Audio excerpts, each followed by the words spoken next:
When you're a stay-at-home mom, you're a CEO, right? You are a multitasking boss. And some are so nervous to re-enter the workforce. I always say lean in because you have so many skills you didn't realize that you had.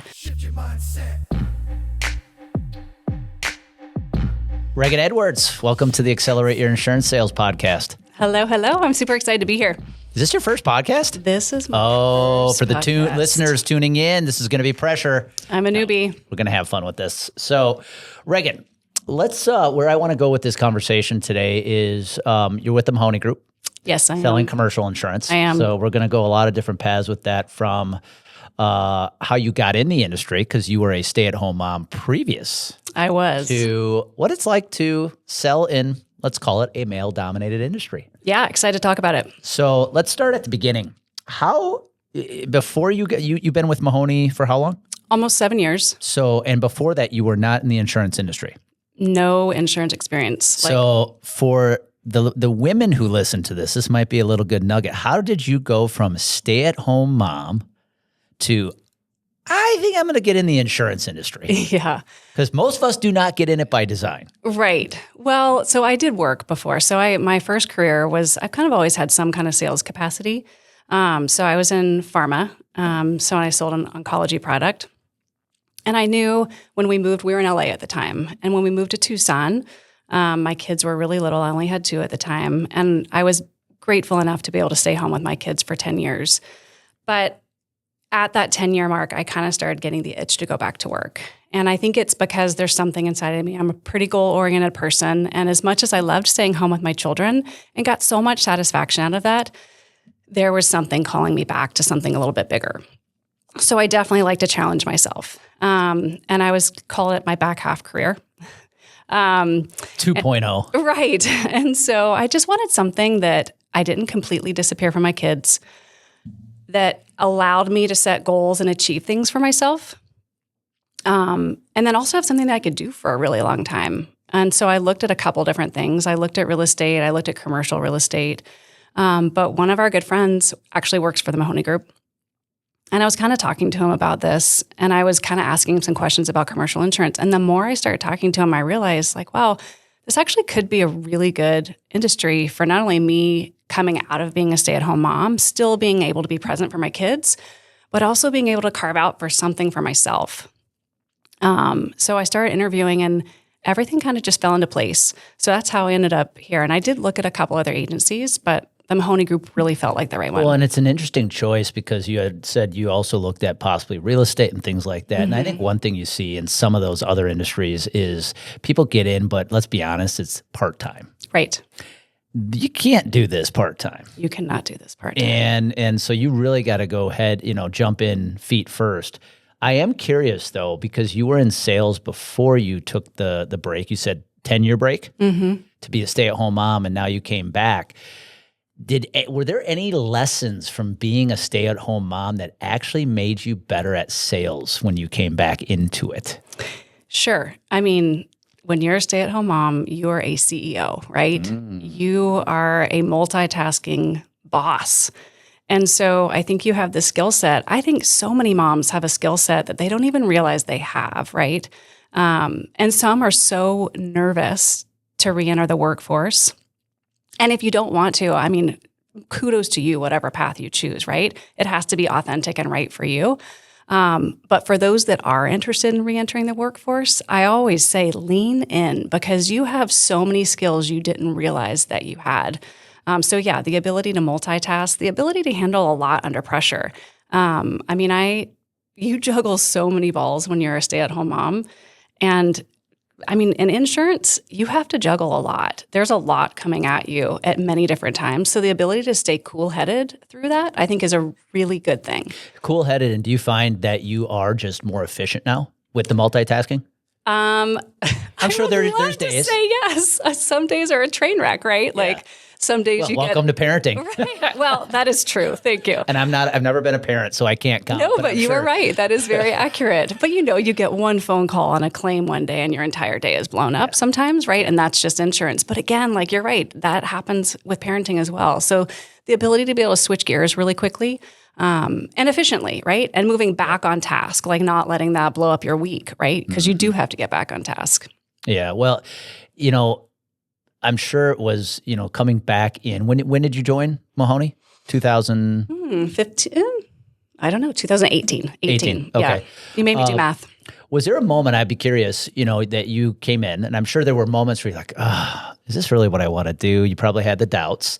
But was there also a moment early in your tenure back in sales where, I don't know, maybe you had that moment that said, I can do this. I think I can be successful.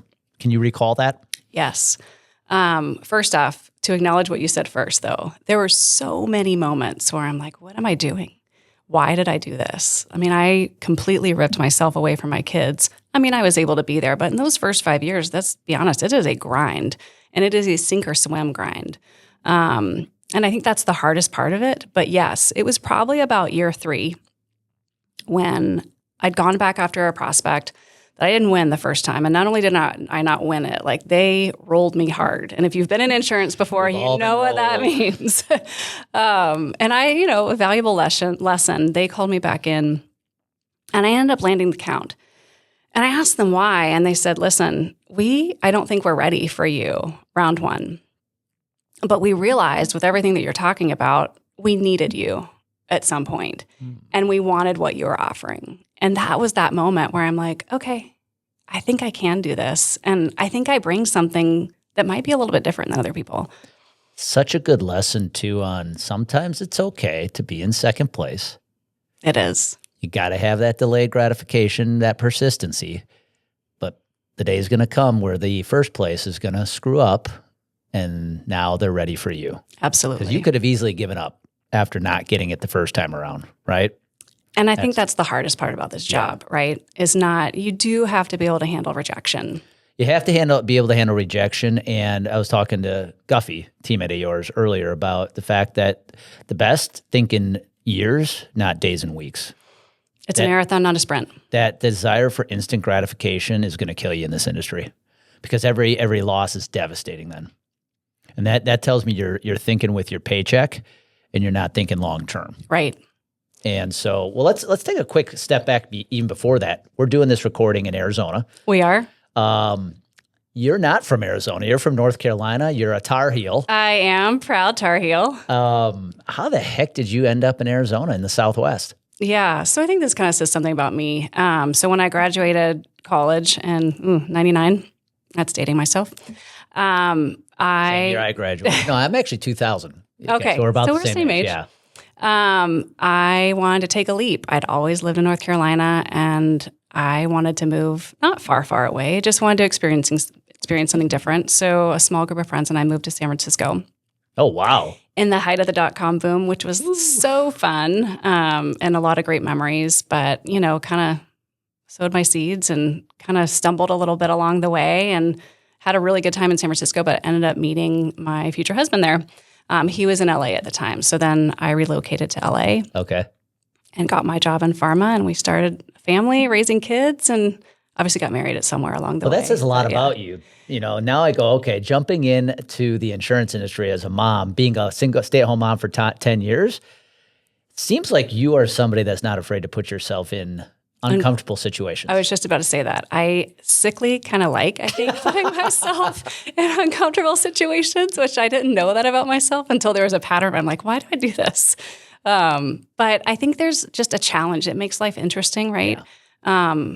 I think I know that I can, first off, I know I can move anywhere. I know I can always make a life somewhere. I know that I can put myself in a tough situation and I can get out of it, right? My dad passed away when I was 10 years old. And so I think that just builds resilience, right? It probably made you grow up pretty quick too. It did. Yeah. So I think that's probably what created that inside of me, just knowing that I really can put myself in challenging situations and get through it, which is kind of a superpower in this job too, right? Yeah. And now you're in Tucson, Arizona. Mm-hmm. Shout out to the Wildcats. So now I divide my loyalty. Well, now they're in the super regional for baseball. So you're a baseball player, right? And North Carolina might be in the super regional. Okay, so this is fun. So North Carolina and OU are playing today. Yep. Mm-hmm. My daughter is going to OU in the fall. And then whoever the winner is of that team will play the Wildcats. Isn't that funny? And is it going to be at Arizona or North Carolina if they win? I don't know. I haven't. The pressure's gotten on UNC because you're the number one. So whenever you're the number one seed, and the team's already beaten you once now. Now they got to come back and beat you again. The pressure's on you. Right. And so, so that's awesome. This episode is brought to you by True Captive Insurance. What if you could take full control of your healthcare strategy without the financial burdens of traditional insurance? At True Captive Insurance, they make that possible. As the only captive in the nation that puts up the majority of collateral on your behalf, they provide financial flexibility from day one, making them an advocating partner for their customer success. True Captive's fully customizable plans and cost-saving strategies ensure you never have to choose between affordability and quality care. It's time to break free from the limitations of conventional insurance. Take the next step today. Visit truecaptive.com and discover a smarter way to manage healthcare. That is truecaptive.com. All right, so let's have a conversation about this. You're a female in a male-dominated industry, what we like to call male, pale, and stale. Yes. That's funny. Okay, I'm gonna copy that. Male, pale, and stale. Average age is still about 59, 60. Yeah. Let's be honest, and it's mostly dudes. What's that like? What's that experience been like? Yeah. So I don't think I knew it was like that. I knew it was male-dominated. I mean, I was looking at, obviously, I think I mentioned commercial real estate, which also is a more male-dominated industry. I don't shy away from challenges, so I didn't think that was really going to be that big of a deal. I think sometimes you don't know what things are going to look like until you get there, right? I mean, the background that I come from was very female. In fact, almost more like 60% female, right. 40% male, except unless in leadership. And so I kind of was attracted to this, like, okay, let's go blaze a trail here. Let's see what happens. I don't think that it's been something that has been a bad thing. I think it's been interesting being a female who's achieved, right? So like even going on a producer trip, like an award trip. Last year, I was the only female that went on the trip. So it's just that's kind of interesting, right? It's not bad, good, or indifferent, just interesting. What I know is that it can be a superpower, and that's what I'm realizing more and more. And so now I think when I started, we had 2 females that were validating, and we had 2 kind of more seasoned females that were more towards the end of their career. And it was funny how different we were, right? Like, I'll go ahead and say this. The ones kind of nearing the more seasoned ones had experienced something that we had not. They had experienced like probably sexual harassment, right? And I'll go ahead and say that. I think they were hardened by a lot of the things that they had experienced, and they rose through and survived it. And both of them were $1 million producers, which is amazing. Very different outlook though than the gal and I that had just started. Yeah. And so my coworker and I really leaned into each other. And I will say part of the reason that we've been successful is because we really did support each other through this. Yeah. And we both realized we show up differently. I show up probably like a mom, right? I show up like a nurturer. I show up being able to handle tough situations. My personality, I research the heck out of things before I go at them. So when I'm walking in a door, I kind of know where things are going to go, right? And I know where I need to steer conversations. And I probably mom accounts, right? Like I can't, that's just the way I am. So at times in my career and even recently, I've been asked to, or people have stated like, this is the way we're going to do things. We're going to be this way. And I've just realized I'm not. I'm going to be my way. Relationships are built at the speed of trust. And I heard someone say that 2 years ago, and it really stuck with me. And I think for me, it's really important to establish that right away. Well, and there's a phrase that's often used in the world of marketing, building a brand, you call it, you name it, whatever you want to call it, is you are best positioned to serve the person you once were. And what they mean when they say that is the people you are meant to do business with will often have a lot of commonalities with you, right? We talked about psychographics when we did the Academy. Right. You personally, without knowing a lot about your business model, probably would attract the type of business executive, that might also be a mom. Maybe. Or a male executive who has a spouse and he understands that importance of the fact maybe his spouse runs the household or whatever it is, right? If we don't think our life experience doesn't have an impact on who we do business with, we are ignorant. And I think going back to what you said, we are an industry where I've seen behavior towards women be less than ideal, and I'm being very kind when I say that. And I think a lot of women then feel they have to play the quote unquote man's game. And unfortunately, then they're not who they are. They're not showing up as themselves. 100%. And I think one of the proudest moments I've had in our business, Complete Game Consulting, is doing brand work with a female, helping her build out her brand that is authentically her and showing up as herself. I've had women, Ragan, when I reveal, so when I do a private workshop for somebody, we'll do a brand kit, which is like, here's your blueprint. They'll cry because it's the first time it's the first time now that I can look at that and go, that's me. Yeah. Yeah. And I think I so agree with everything you said. And I think as females, we have to remember we don't need to mold ourselves to anyone else. And if you're being asked to do that, you're not in the right job. And thank goodness I'm not being asked to do that. I mean, that you need to be in a place or a job where it allows you to show up as you and understanding what your superpowers are, right? Why you would be someone that someone else would want to work with. And if you know that walking in the door and you're your authentic you might not be the person for everyone. I'm not everyone's cup of tea. I'll be the first person to say that. But for the people who I do work with and that value me, that's who I want to work with. That's my ideal client. All matters. Right? So what advice would you give? Maybe we already answered the question, but what advice would you give another female that might be listening who is struggling with that maybe feeling a little out of place? You know, maybe she's on a team that is all men, selling commercial insurance, heck, selling benefits. What advice would you give her? I would say the biggest advice is lean in. So no matter how uncomfortable you feel or how maybe that you haven't showed up to the right place that you feel, really hone in on what you do best and what your strengths are and where you feel best, right? I think that's the other part is like what makes you feel the best. Once you've identified that, lean into it. And I would say working with men is great. I mean, I think all the guys around me, I wouldn't be here without the support of a lot of the guys around me. And they will respect you for showing up as you. Trust me, they will. You don't have to be them. That's a great way. I mean, they all golf. Listen, I don't golf.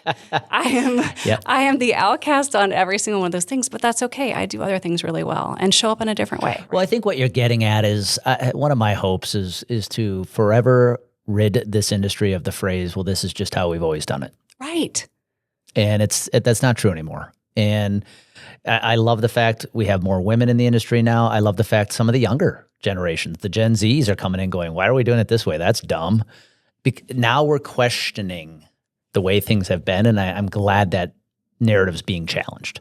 Well, at the end of the day, I think it's going to serve our clients better, right? Like I think the insurance industry, from what I've noticed, is being flipped on its head in a really good way, right? Like we are starting to serve clients. It's no longer, and I'll tell you this, I think coming into this, I think it can be mistaken as a sales job.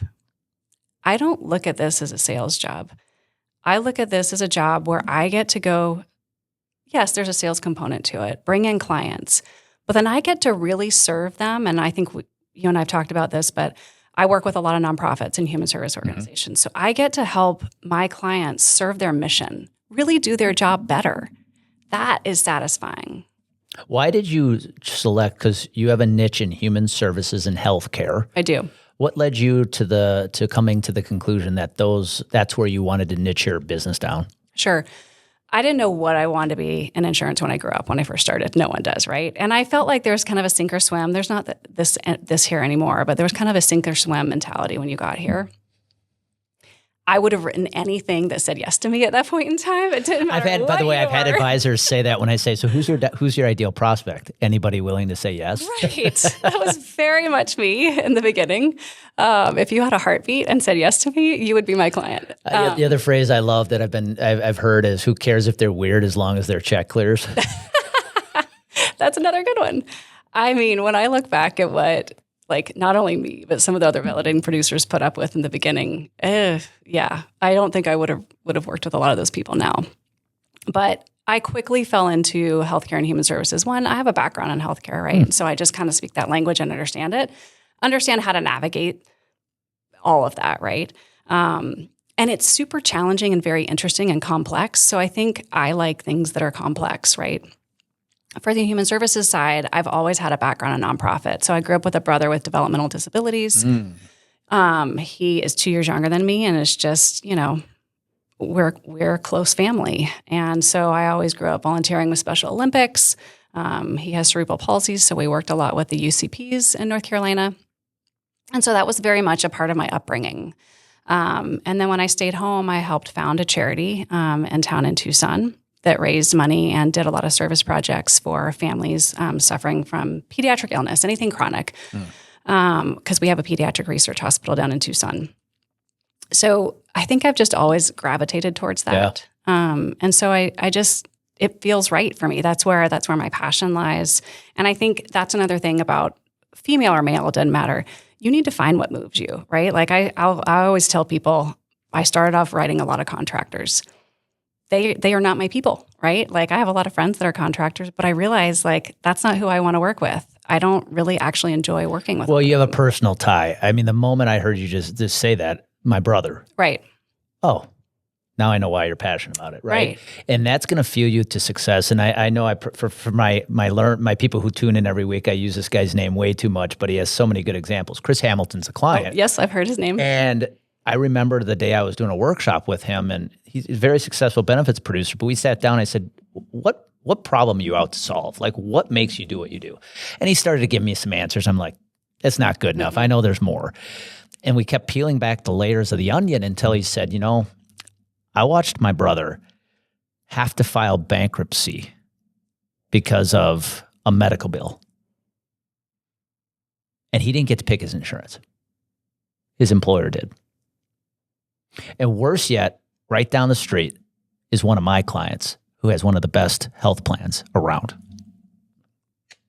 That's why. And I think the moment he said that himself, because I don't know if he really had ever said that out loud, you saw him take off. So you having that, my brother. Mm-hmm. I've watched my brother go through this his whole life. Now that all makes sense.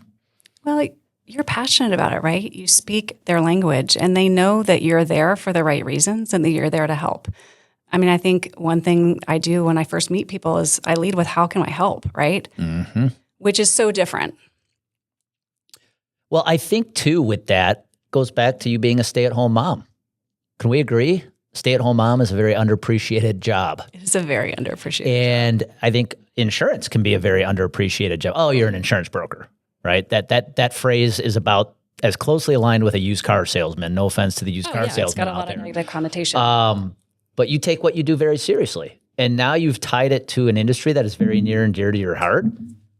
No surprise you're going to show up every day passionate. Absolutely. I do love what I do. And I think if you show up that way, you're going to get your clients over time. Yeah. Any advice for somebody who is struggling maybe to find that niche? Yeah. I mean, how they can go about selecting one?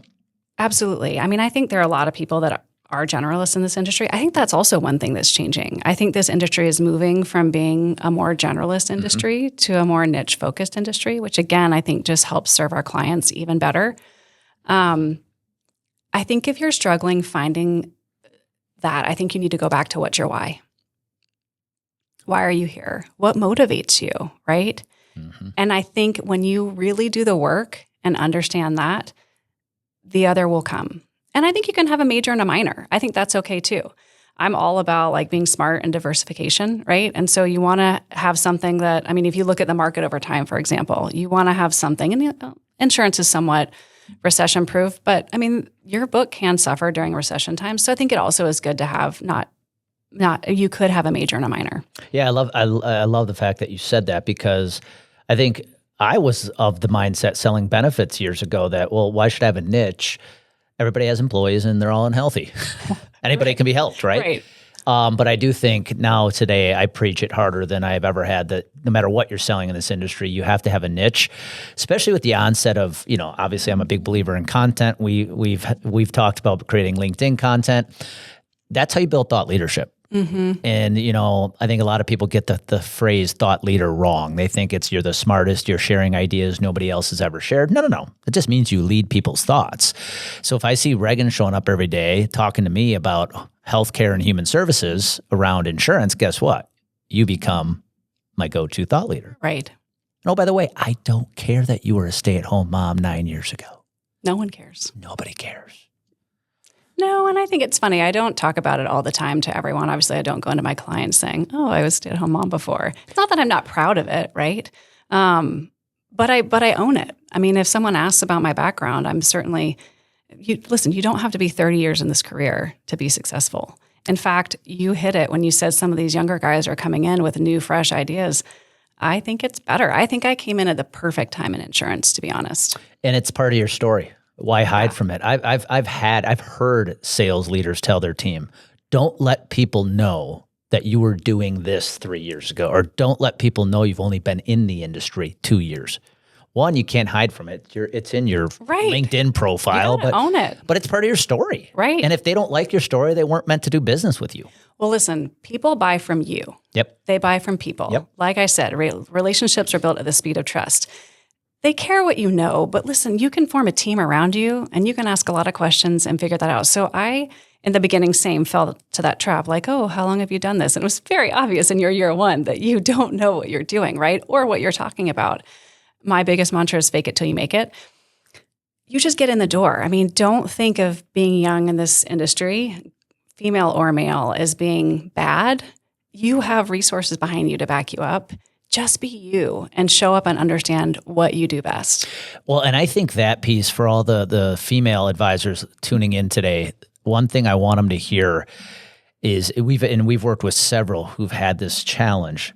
They know that there are times they get in the door because of their looks. And I hate to say it, but it happens sometimes. But then that's when the imposter syndrome sets in. Am I here because of my knowledge, or am I here because I'm a female? And that's where you have to be able to walk in confidently going, I know what I'm doing. I know more about what I sell than you, prospect, and I'm here to help. Right.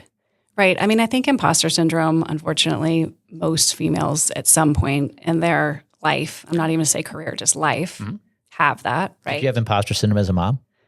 No. Maybe after kid number one? Faked it till I made it with that. You're in the trenches. You're like, I don't know. No, it's one day at a time. That's what I would say. Never had imposter syndrome there. I think I was just so grateful to be able to do that, right? Yep. And I can't say if my kids feel the same way. No, I'm sure they do. But yeah, no, I definitely had imposter syndrome a few times here. The first time I won, earned our trip, whatever our validate, our producer trip. I thought, wow, I wouldn't have gotten here if X. Mm-hmm. And then the year two, I don't know if I really earned that. I think I got that because of X. Yep. And then I had to sit myself down and say, okay, third year in a row, no. This isn't luck anymore. This isn't luck. Like, you've arrived, you're doing really well. And I am different. I mean, I might not be the killer, right? I would never describe myself that way, by the way. And some people in this agency are. I'm not. I mean, I am probably more like the slow and steady wins the race, right? But the book that I'm building also is not as vulnerable. They don't easy come, easy go. Yeah. The book that I'm building is very sustainable. Yep. And that's the other thing that I had to realize, like, no, you deserve this. Mm-hmm. You've earned this. And you're doing it differently, and that's okay. That's awesome. And most important, you're showing up as you. Right. Yeah. Let's get to know Ragan a little bit. Okay. So 3 kids. Yep. I believe you just had a daughter graduate from high school. How does that feel? Also and your oldest, me, right? My oldest. How does that feel? Mom, are you proud? Surreal, super proud. Yeah, super proud. Surreal, I think, is the word I'm feeling right now, right? Because, I think I put this in my post that you read, but when they're born, it's like 18 seems so far away. Yeah, got 18 years. That'll be I've got forever. 18 years. And like all of a sudden looking back at all the pictures and the moments and the videos, and it's surreal. And now you cross your fingers and you hope that you've done your job. And, I was never my daughter's friend. I don't really believe in that as a parent. I don't think you need, as you're their parent, you are not their friend. But I can see that might be coming someday now, right? And she's turned into a wonderful human. She's going to Oklahoma, which is a little further away. How does a girl from Southern Arizona choose to become a Sooner? Right. I know. Well, first off, it's going to be a changing landscape for her. Norman, Oklahoma is a little different than Tucson, Arizona. Very, very flat. By the way, I'd never been to Oklahoma before, and I'm like, oh, we're literally not in Kansas anymore. It's different. But Norman is a great town. I think she has Southern roots, that girl. So everywhere we were looking at was somewhere in the South in the SEC. And it's a great school. Here we go, Boomer Sooner. One thing it's been interesting with college is watching, because I'm of the age now, our children are going to college, right? I'm from Wisconsin. And so back in the day when social media wasn't a thing, the internet was, in some cases, not a thing. Most kids went local, right? They'd go to Wisconsin or Minnesota. I think now with the advent of social media, I should say advent's been around for a long time, but because you get to see pictures from everywhere now, I can't tell you how many friends I have in Wisconsin whose kids go to the SEC now. Well, it's a magical Alabama, experience. Tennessee, Ole Miss, right? Because I think now we have such easy access to see what that school's like. And let's be honest, looks a lot more fun than going to UW Milwaukee. Right. Well, here's one thing I'm going to say, and you're going to laugh, but it's true. The South is trending right now. Oh, yeah. Oh, it is. I mean, it is totally trending, and it started in COVID because guess what? They went to class. Ah, good point. Didn't think of that. So that is really when everyone started kind of looking more at those schools. Not all of them took off completely. Some did, but I think that was the catalyst. But yeah, it's like the full college experience, man. It's, the weather's nice. If I were a high school senior all over again, that's where I'd be looking. Yeah. If I, weren't playing sports or anything, or lucky enough to play sports in the SEC. Yeah. Absolutely. What are some of when you look back at your life, and especially since you've gotten in the insurance business, who are some of the mentors, whether you've met them or not, that has really helped shape who you are today as an advisor? That's a good question. I have a few just within the agency, right? There's some just around the country, and I believe it or not, and I guess maybe more peers than mentors, more support network, I guess. And then actually some centers of influence have been really big mentors for me. I have one in particular that I knew before I started insurance, basically through nonprofit work. And she really has been someone who's kind of mentored and carried me through this whole human services venture.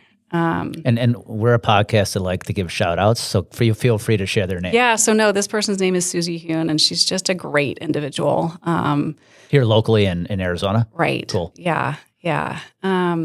But yeah, just some powerful women. And I think I gain a lot of inspiration. So right now within healthcare and human services specifically, it's not just unique to Arizona. That industry is really turning over from like being led by a certain type of person, right? And now these powerful females are starting to come up in this industry too that literally have worked their way up from social worker on up to CEO. And it's really cool to watch. So like I really kind of gain, I don't know if they're mentors per se, but a lot of inspiration and support from that. I don't know if that really. No, it's super helpful. How about books you're reading right now? Okay. I want to get inside your head here. What kind of books are we reading? It's funny you say that. So do you know what my goal every year, Andy, is? Just to read like one book. I'm going to start reading again this year. All right. I'll give you that. You're not a reader. I have started reading Let Them because the rest of the country read it. And I felt like, okay, what's it called? Let Them by Mel. Oh, I'm going to get that wrong too. Not Mel Robbins. Mel Robbins. Okay. Is it okay? Yeah. Okay. Yeah. She's a very powerful female influencer for sure.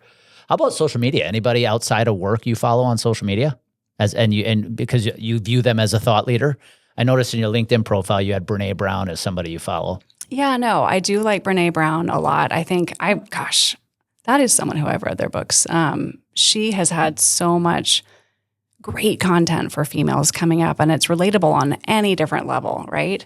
Just on improving yourself in general. And also just keeping true to yourself, right? Like, I think she really spoke to me when I was a stay-at-home mom, because it's really easy to lose yourself. And I think as you're asking me these questions, and this is what I struggled with thinking about today, was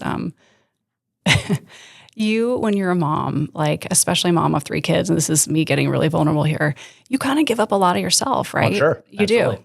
And it's not that you lose your way and who you are, but I will sacrifice 1,000% of myself for anything my kids need, right?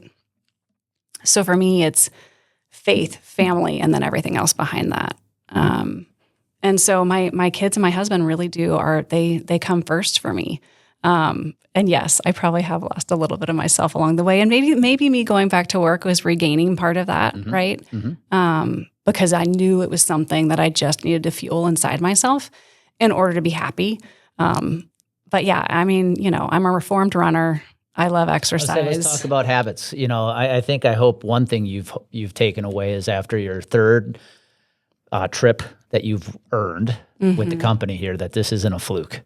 No, There's it's something not. you're doing that is leading to repetitive success or repeated success, which I love. So let's talk about habits and rituals. What are some of the things you do on a daily basis that help drive your success?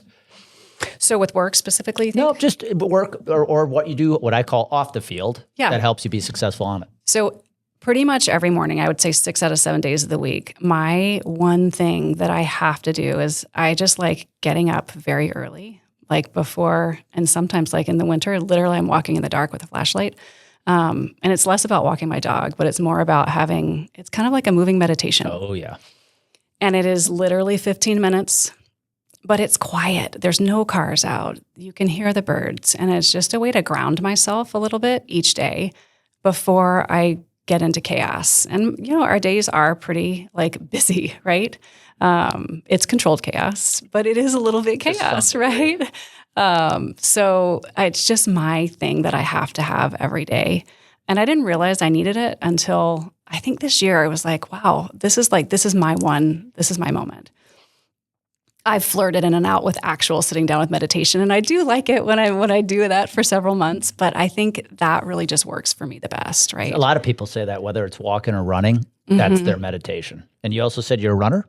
I'm a reformed runner. So yes. Okay, describe what's a reformed runner? I love running. So running has been in my life for a very long time. My body does not love running anymore. So I have switched over to more weights and a lot of, I don't know if you know about F45. I think everyone knows of the model. Yeah. It's pretty structured, but it's like easy to get, and you don't have to think. Someone tells you what to do, but I have to have some kind of exercise in my life. Well, and I think we underestimate the importance of strength training as we get older. Oh, well, that's why I switched. I mean, that's the other reason why I had to stop running. I just realized I'm not really that strong, and you do start losing so much strength. So it's been important. Yeah. Absolutely. I watch people who do a lot of exercise, but not strength-based, and they look, in many cases, they look frail. Oh, for sure. And when you get in your 40s, 50s, then obviously into your 60s and 70s, you look at what causes the majority of the accidents at that age, it's a lack of strength, hands down. And balance. Yeah.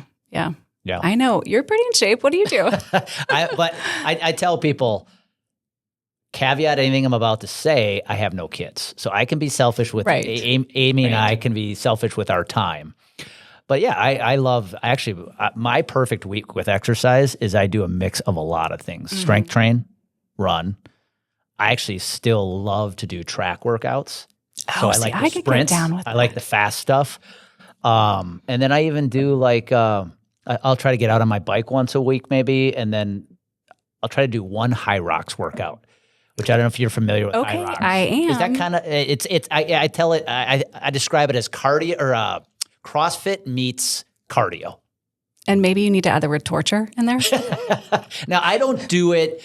like you see them, the competitive people doing it. Sure. But it's that mix of running and then doing something else, like wall balls or running and back and forth, back and forth. I try to mix that in once in a while. I just like to try to mix things up.